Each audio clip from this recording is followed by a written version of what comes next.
नमस्कार।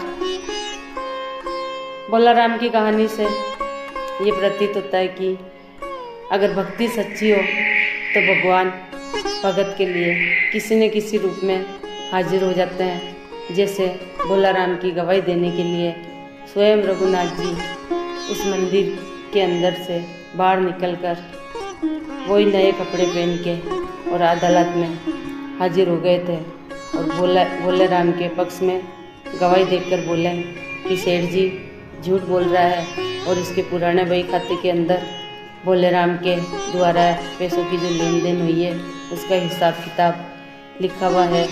और इसी तरह से अदालत से कुछ व्यक्ति भेजे गए थे जिन्होंने बही खाता देखा और बही खाते के अंदर सेठ जी का अंगूठा था और बोलाराम का अंगूठा था। दोनों ने लेन देन करते समय अपने अपने अंगूठे लगाए थे और लगाने के बाद में ये हिसाब जो है नक्की किया। तो इसी तरह से बोलाराम ने सेठ जी को पूर्ण रुपया दे दिया था और रघुनाथ जी जो है अपने भगत को वहाँ से बेइज्जत बरी करा के घर लेके आ गए। ये कहानी ये बताती है कि किस तरह से भक्त और भगवान का एक प्रेम रूपी संबंध होता है जिसको हम स्वयं अपनी आस्था के द्वारा ही समझ पाएंगे। इसी कहानी से जो है भगत और भगवान जो है एक दूसरे से बंधे हुए प्रतीक होते हैं। लगता है जैसे कोई ये एक ऐसा भाव है जिसको निस्वार्थ भावना से हम उसको आगे बढ़ा सकते हैं। बोलाराम जब घर आया था, घर आके ये सोचने लगा कि मैं कैसा तुच्छ व्यक्ति हूँ, मेरे को बचाने के लिए मेरे सरकार रघुनाथ जी को एक गवाही के रूप में अदालत में हाजिर होना पड़ा और मैं कभी भी उनके सामने सिर उठा के खड़ा नहीं रह पाऊँगा और मेरा ध्यान केवल रघुनाथ जी के चरणों में होना चाहिए था। इस तरह से जो वो बोलाराम सोचने लगा।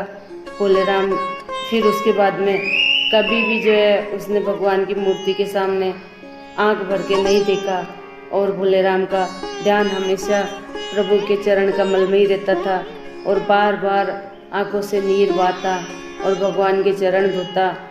इस तरह से जो है उसका ये जो अटूट प्रेम जो था वो असहनीय था। देखा नहीं जाता है कि एक भगत और भगवान के बीच में इतना अटूट प्रेम भी हो सकता है।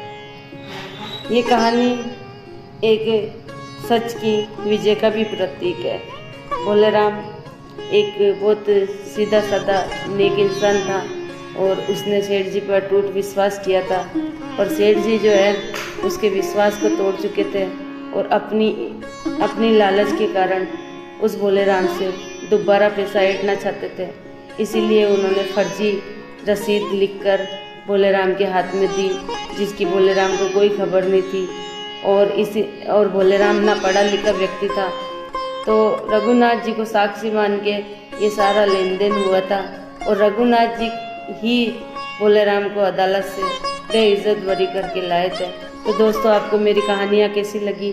अगर आपको अच्छी लगी हो तो सुनिए और मुझे लाइक कीजिएगा और अगले भाग में फिर मिलते हैं एक नई कहानी के साथ जिसमें आस्था और धर्म से जुड़ी हुई अनेक पहलू, अनेक बातें जो है मैं आपके सामने रखूंगी और बताऊंगी कि आस्था में कितनी